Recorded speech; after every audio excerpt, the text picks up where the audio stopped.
susigrums skaitytojai. Vieno iš pretendentų vardą jau žinome, tačiau jisai turi rimtą konkurentę, mokslų daktarę Redą Griškaitę.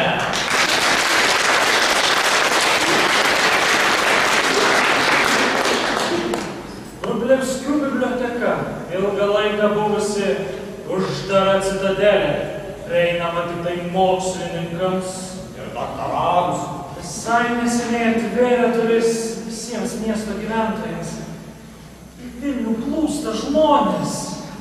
Ir jiems, visiems, miestelėnų polka.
Iš būrio skaitytojų išskirs retų spaudinių skyriaus vedėja Daiva Narbutienė.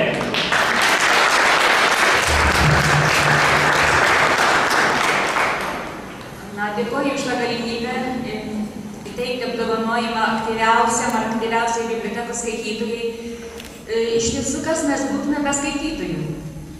Biblioteka be skaitytojų būtų, tuščias pastatas.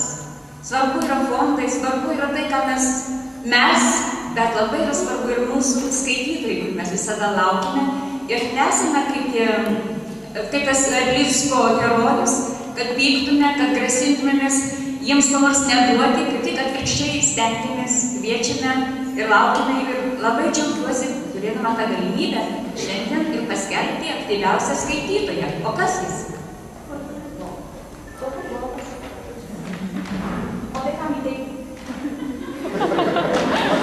Tai kam įteikti? Šalia manęs sėdi šitas. Aš tik neabejoju, aš dar norėjau šiek tiek paprovokuoti. Aišku, kad tai yra mūsų miela Reda Griškaitė.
Tai ilgainiui ir mane jie priėmė į tą partiją, kuriai priklausau iki šiol.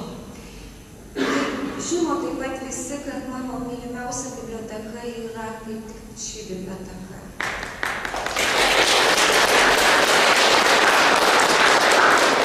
Tai meilė priežasčių iš tikrųjų yra labai daug.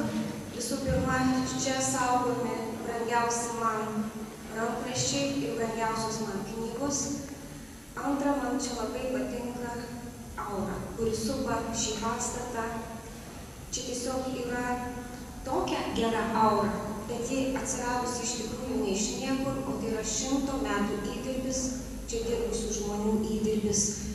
Ir iš tikrųjų branginkite tą aurą, didžiuokite savo biblioteką. Aš linkiu jums, kad niekada daugiau nepasikartotų 2009 metai, kai buvo sprendžiamas klausimas būti ar nebūti.